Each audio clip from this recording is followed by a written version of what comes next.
Welcome to Everything's Not Black and White, a podcast about perspectives with your hosts, Lala and Brian. Hello, everybody, and welcome to today's episode.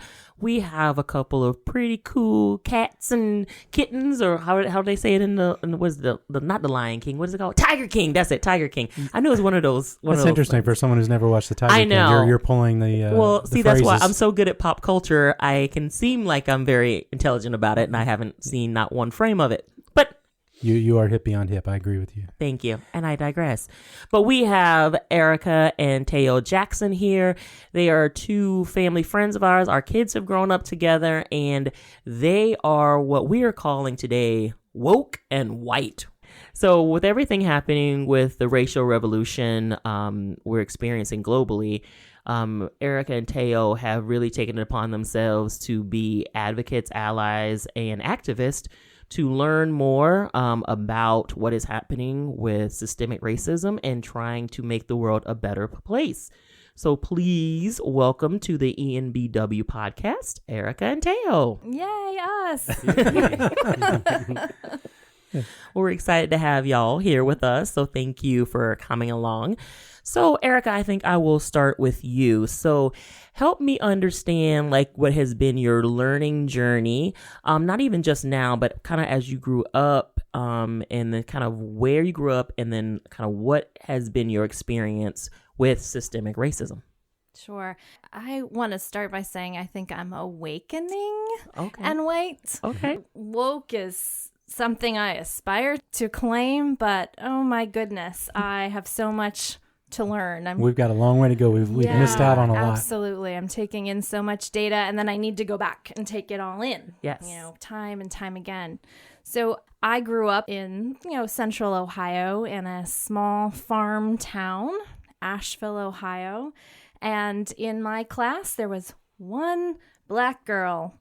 And what I remember most about growing up and going to school there is the frequency of racial jokes, right? The excessive use of the N-word, the making fun of rap music, and that there just really was no connection in that system to the culture outside of the farm culture. I was really blessed, though, because I attended a church in downtown Columbus. And so my core group of friends and a really active youth group included two black guys who I spent a lot of time with. And my church also took in refugees, particularly from Cambodia.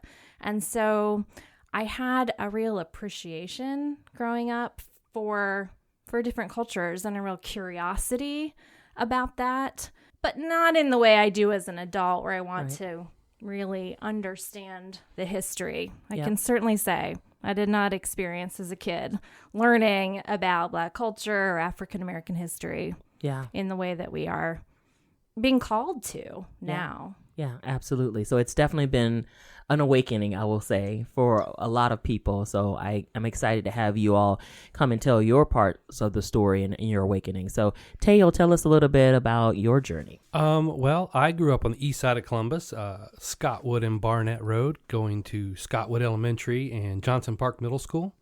So I grew up in the middle of a very diverse neighborhood. Not only was it white and black, but at the time there was an influx of Vietnamese and Laotian refugees, as well as Yugoslavian and Greeks that had all moved into the areas. In my middle school, I don't even know how to say it, the standard white male was probably the minority, which was great because my experience was that, well, this is the so-called Great American Melting Pot. I'm living it, Yeah.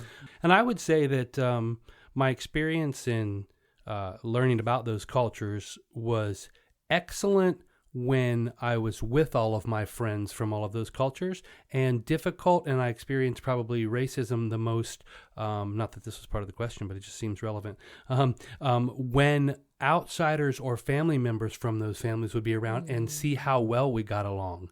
The side comments of, is that okay? Is that okay that you all are mixing so well? And that came from whites of white friends when they'd see us with our black friends, and from black families coming along and wondering why the white kid was at the family meal, and Laotians, and I mean, you name the culture, it only seemed to pop up when there was somebody that hadn't already gotten to know you on a personal level. Yeah. So I think that was kind of my first eye-opener was, well, when you don't know each other, there's a thing here. Yeah. But when you know each other, there's not a thing. Yeah. Yeah. Or at least, not as evident. And then I moved out to Teays Valley High School, which is where I met Erika.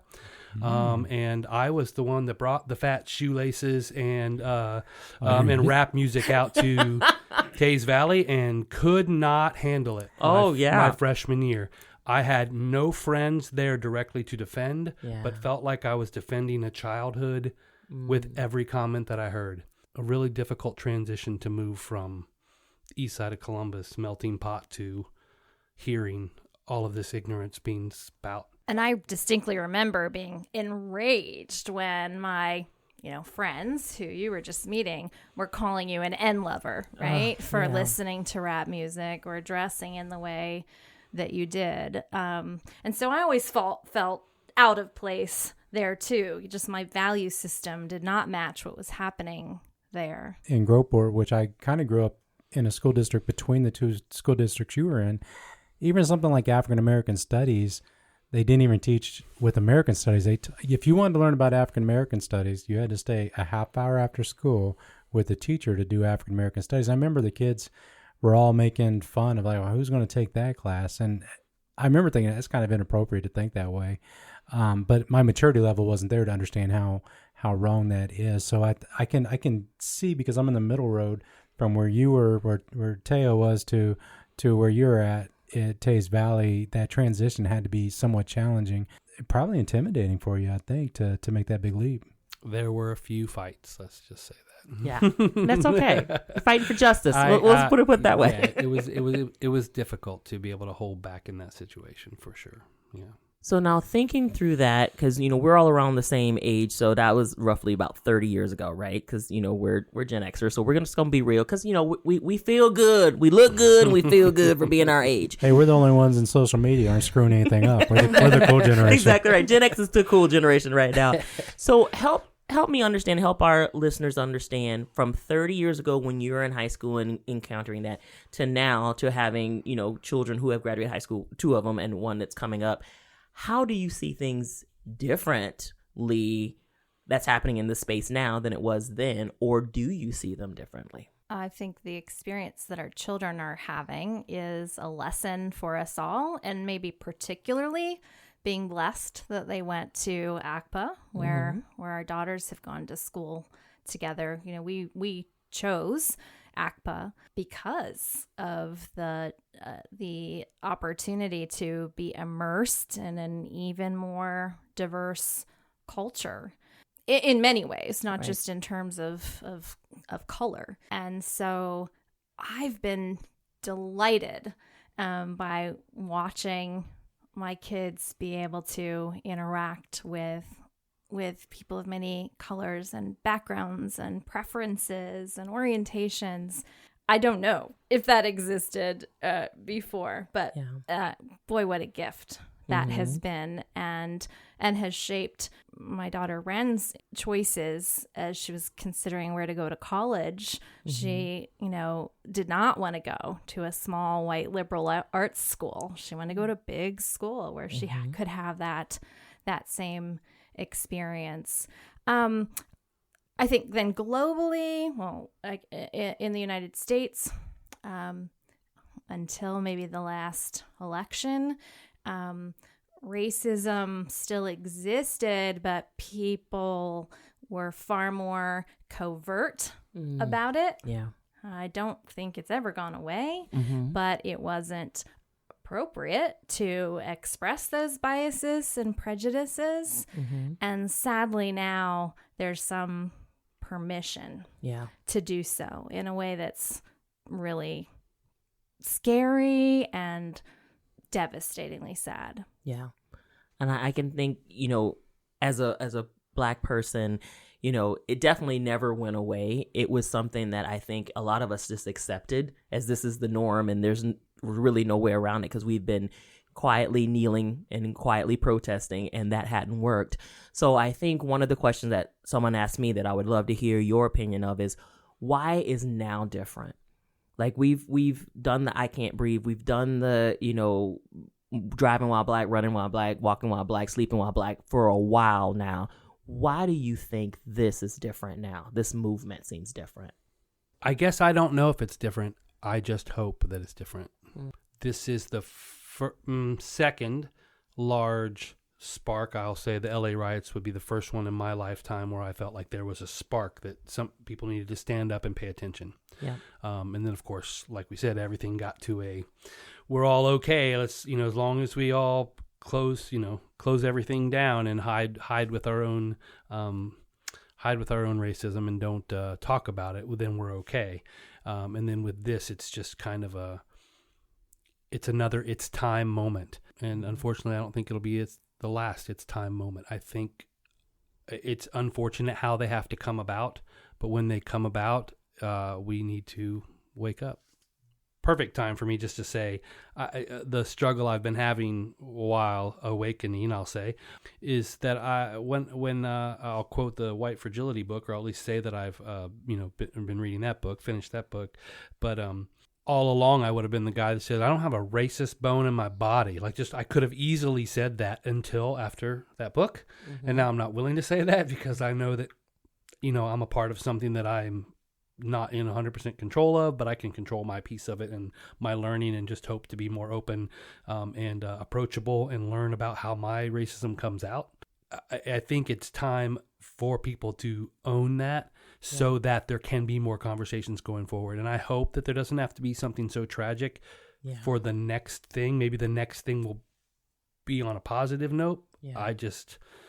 I fear that it takes these very difficult things for us to make these changes. And I don't want the next one to be on something that difficult, but I have a theory that in part it's a positive outcome of COVID, having a global pandemic where for the first time in a long time, I think we feel deeply connected to the rest of humanity and all had this same sense of fear and kind of sharing and responsibility for this, that there's this little opening in our hearts to experience more empathy in this moment. Yeah.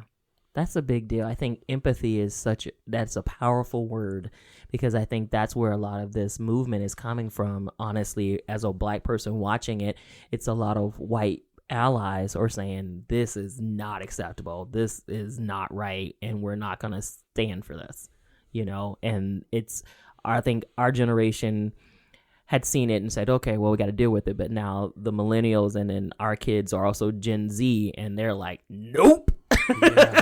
And so they're all like, our kids are turning 18 and they're ready to vote now, and they've already had some experience with the March for Our Lives and things that were happening, and they're like, we will not stand for this. Like, it's okay that y'all kind of lived it, but now we absolutely will not live this.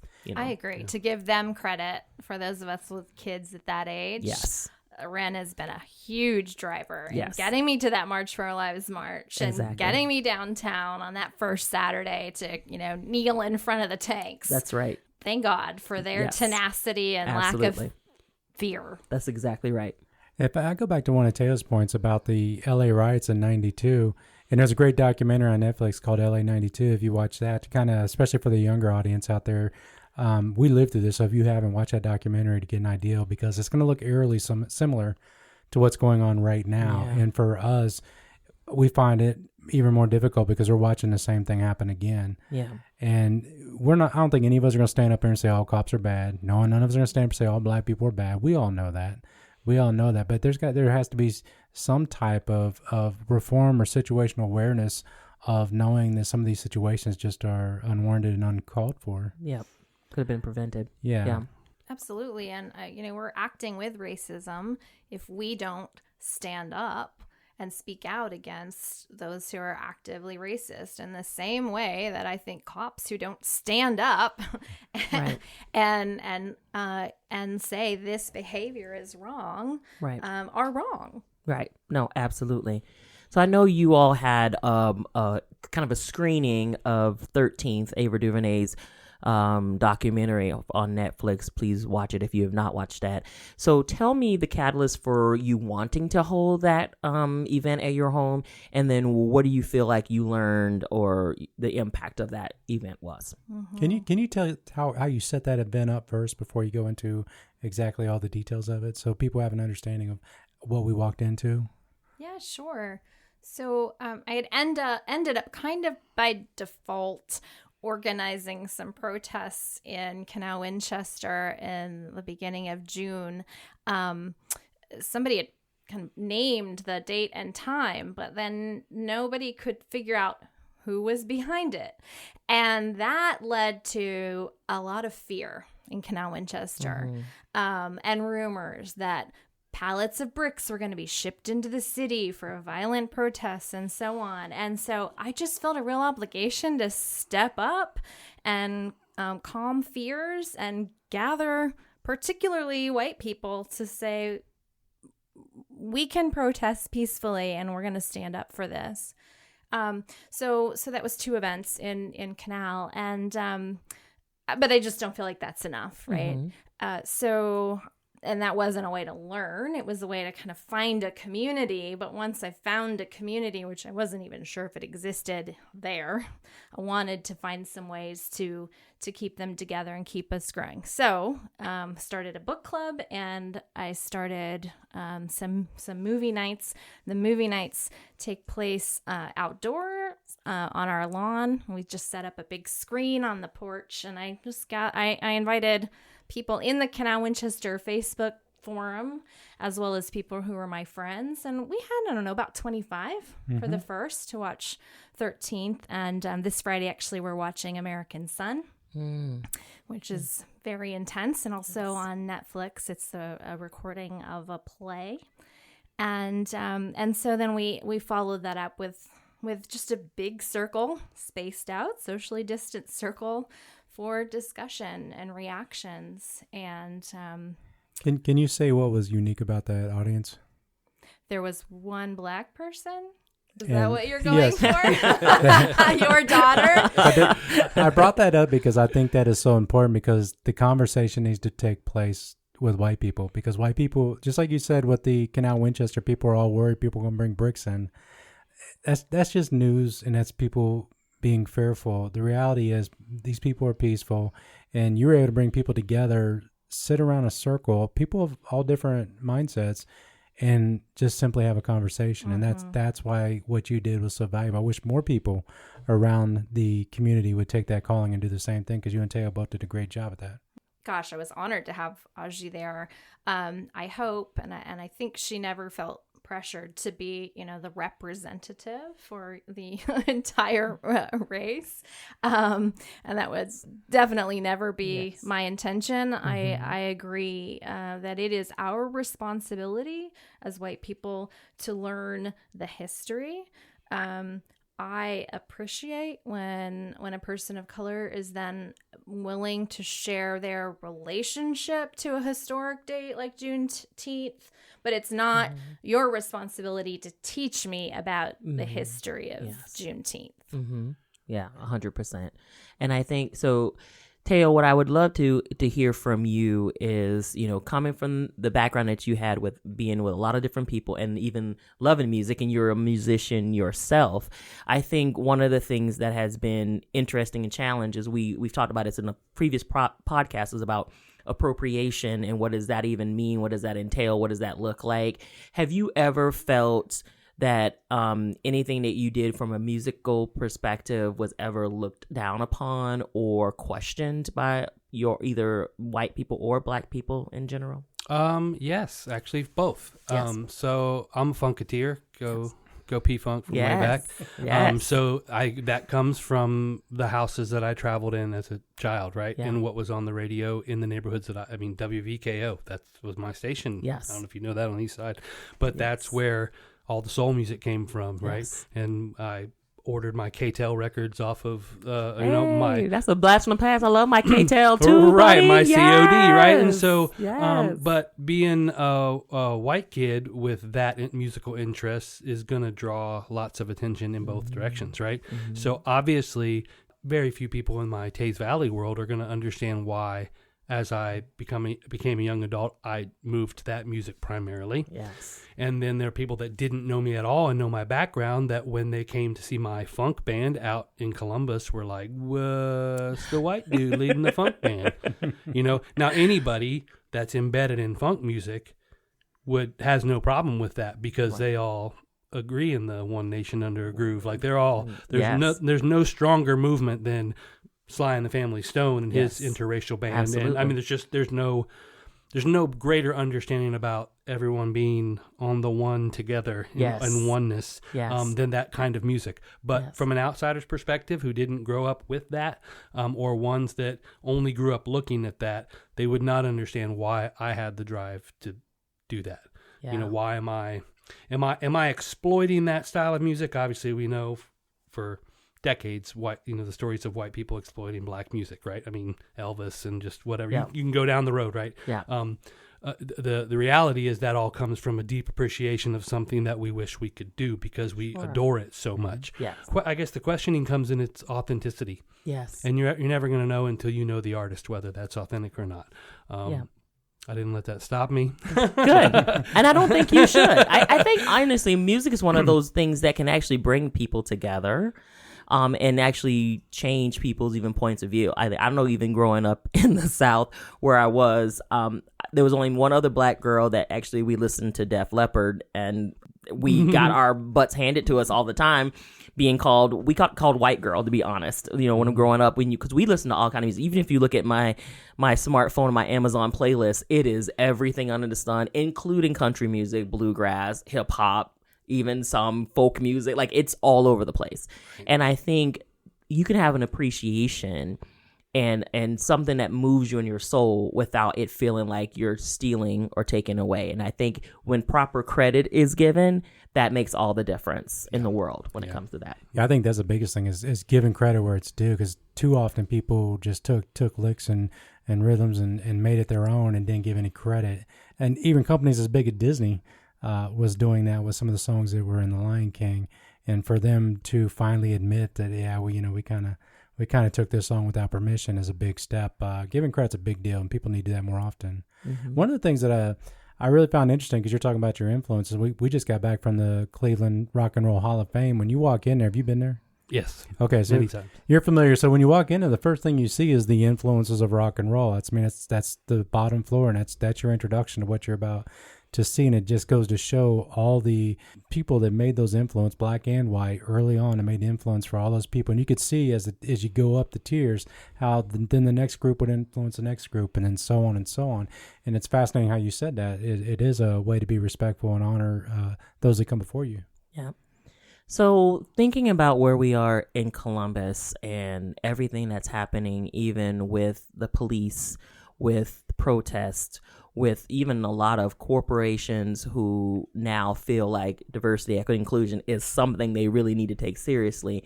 Like, do you think we're on the right track to make real change here in our capital city, starting with even removing some of the Christopher Columbus statues that have been around town? Do you think Columbus as a city is ready to be a thought leader? Do you think we're going to be a follower, or do you think we might actually be a barrier to change? I hope that we're a thought leader, and I feel like we have for a long time now, even with the LGBTQ.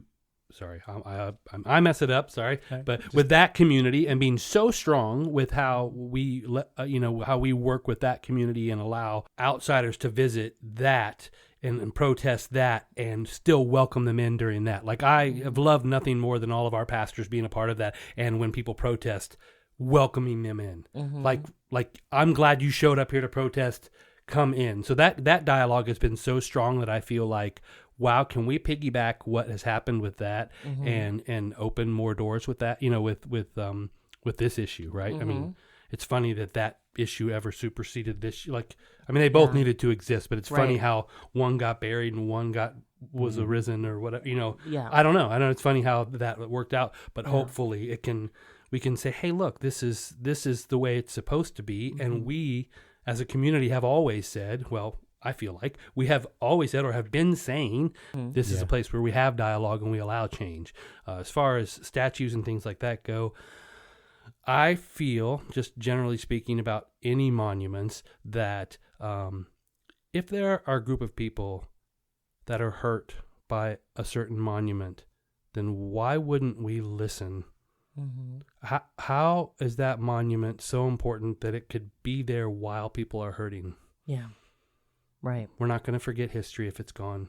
Right. And if there's can be a true discussion on that not being there anymore to make some other people feel more welcome and better about where they live, then why can't that be considered? Like, why does the plea for those that are hurting not come first? So I hope. Yes. Flavor Town. Is that what you said? Bring me Flavor Town. I don't care what you want to call it. Bring me something that has a little more heart to it. Yes. And there will be a link to what Flavor Town is for those of you that don't know. I'm very bad at pop culture as well, Yes. but I can dabble. So there was me dabbling with pop culture. I agree with that. And I don't want things like the monuments to take the place of, I think, the work that's really going to have a systemic impact. Yes. So I fear that in some places, the driver for those things being removed are white allies when Black people are saying, yes, and what about the relationships with the police and Yes. so on? As I said, we went downtown in the first flurry of protests, but I feel like the real change begins in my small little white town that's 90% white in the village, right? I think that's where we can really have an impact across this country in those little towns. And so either for fear and overwhelm of monstrosity of trying to make change in Columbus, or because I really think I can make a change in where I live in that little place, that's where I want to focus.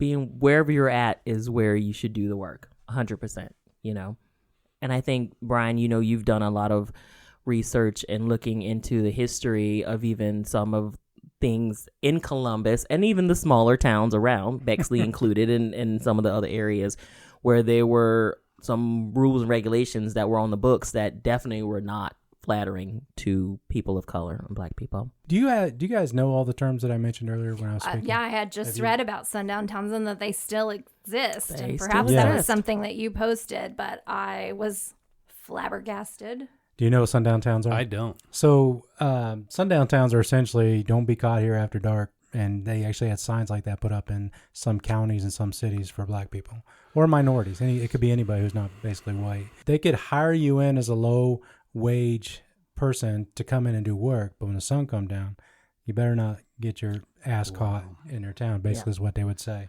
It was challenging. So we're here in the Midwest, and this is where it was predominantly at because everybody knew about the South, but the Midwest was undercover. They didn't want to have this stereotype of being a Southern slave type state mentality, but so they disguised it under the term sundown town, and it was rampant throughout the state. But that's again stuff you're not taught. I had to go look that up and try to research it to see because I was watching the Green Book, the movie, and I heard them say the word sundown town. Like, what the hell's a sundown town? And then when I did the research, I'm like, oh. So it's kind of eye-opening. So it's like one of the challenges I always try to do if I don't understand something, break open Google. I almost said open a book. I'm aging myself here. And try to understand what some of those words and terminologies are because you'll be better for it. Another one that I think has caught people off guard here lately is the NFL is going to do the Black National Anthem. And the response, people have no idea what the Black National Anthem is. And I laugh because 2 years ago, I didn't know what the Black National Anthem was. And I'm married to a Black woman going on 11 years. I better get that right. It's over 11 years as of last month, Joker, so you're in trouble now. All right, we're going on 12 years. I do apologize, but I think that's the important thing for white people to do is events like yours where you get people together, you have conversations, you talk about subjects like sundown towns and other subjects that aren't well known within the white community because it wasn't taught in American history. So if you go back and do a little more research, understand the depth of what people have faced for not just this year, but for the last 50, 60 to 300 years, you'll have a different perception and perspective. Yeah, I think one thing was really interesting. I read a post that one of my friends put, and he said that when we were thinking about the reckoning for systemic racism, white people think from today forward, and black people think from 400 years ago forward. And so there is a major gap in how we think things can get better, or what we have to address for things to be better. And there's a great video, and I think we'll link to it, that gives basically the history of systemic racism in about 4 minutes. And it's brilliant because it talks about everything from redlining and redistricting, which I always have a hard time saying, and how blacks were not allowed to buy land in certain areas, or not even allowed to have education so they could pass on generational wealth, and so on and so forth, and how it becomes literally this generational thing: poverty, systemic racism, and education, wealth, representation, all of those things. And so I think it's really important to think about all of those things and the effect they've had over generations. And it's going to take a lot to reverse that and make it better. So I think as we think about, our kids, definitely the generation that's going to really make the difference, how can families, particularly white families with white children, how can they prepare their kids to be the right kind of anti-racist citizens of the world that will actually change things and not have them go back to where they were before? I want my children to do their best to be the people that others feel like they can have conversations with. Without words, there's a way you can act where people feel like they can't talk to you, and there's an openness that you can provide, and that can be just with your body language and your face, and just the way my kids make fun of me because some of them, Ren in particular, will get embarrassed because wherever I go is where the conversation happens. Yes. And I don't always start it, but they're like, why do these people talk to you like they think they know you? And I said, well, because I feel like when it's my turn to have that interaction with that person, that I want to be open to them. Yeah. That's not a pat on my back. I think that's just the way I am. But if I could pass anything to them that I think is helpful, it is to be that way so that you can at least allow conversations to occur. Yes. And then hopefully everything that they experience, they'll make the right decisions. But it all starts with being willing to meet somebody where they are. Yes. And allow them to meet you where you are, because you can't go anywhere without doing that. So don't shut down to new people. Yes. Yeah, I think that's key. One of the things we constantly talk in our house is talk with people, not at people. And too often people want to talk and not listen, and that's one of the challenges with individuals today to open their hearts to hear other people's perspectives and point of views. I think it also begins with looking at your circle of friends. Are they all one color? Are they all one belief system? I am, I don't think ashamed's the word. I'm sad that I can't say in my innermost circle that I have a person of color. That is a path that I regret. And so I would encourage the next generation to intentionally seek out and cultivate those relationships. And then secondly, just learn about the world. Travel. I think traveling does so much for a person's open mind when you realize that your way in your town is not only not the only way, but maybe not the right way. Yeah, absolutely. Well, what I love about this conversation, first of all, is that you're given tangible things that anybody can do to start making change. And so that, I think, is really important, because I've experienced a lot of people going, I'm frozen, I'm stuck, I don't know what to do, I might make the mistake. I'm like, you will. And that's okay. It's like, as parents, we know we mess up on a regular. We don't stop being parents, though. So I think this is the same situation where you might make a mistake, and that's okay. You learn from it, you apologize, and you keep it moving, but don't not do something. You got to do something for sure. So is there anything that you all want to promote or talk to folks about that you're involved in that they can also be a part of? I want want to put out there that there are churches in this community that are open and affirming and actively working toward these issues. We attend one of them. It's David's United Church of Christ in Canal Winchester. I think we're a real beacon in that county in Fairfield. Well, I think technically Franklin County, but on the edge. Beginning this Friday, which is the 10th, for the next 4 Fridays, we're having a sit-in on the lawn to show our support for Black Lives Matter and the theory of that, the foundation of that, from 6 to 7:30. And then this Saturday, on the 11th at 11 a.m., we are marching in Canal Winchester from Walmart to the town hall, and then around the corner from there in support of anti-racism. So want to plug that and let everybody know there are churches that will openly support this movement. So are you saying not all churches are like the West Baptist Church? Oh. No? Am I misguided on that? Absolutely You know, not. I just want to give a shout out too, and I'm blessed that even across the street in our little road is a pastor that is at Gender Road Christian Church, who's doing great work in this area also. His name's John Romig, and he's at the Gender Road Christian Church.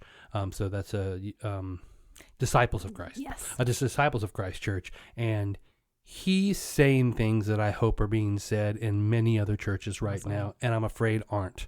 Yeah. And, that takes a lot of courage when you're among a congregation. You're not sure how they're going to react. Yes. And that's your life's work, and I'm glad he sees it that way, but it's also his livelihood and how he takes care of his family. Yeah. And so I'm hoping that everyone else, other pastors have the same, have the same heart and realize that this is the work that they need to do. Absolutely. I know just historically for me, church has been the most segregated part of the world. Even when I grew up, I mean, there was always black church, white church, and that's how it was separated. And, as an adult, I've been able to go to mixed churches that just believe in everybody's soul matters. So that is what counts. So thank you for that. And thank you both for being here and being a part of this conversation. I think we have a lot of listeners who are awakening and want to make a difference and make sustainable change. So thank you for being a part of that for us. Thanks for the invitation and being such great role models.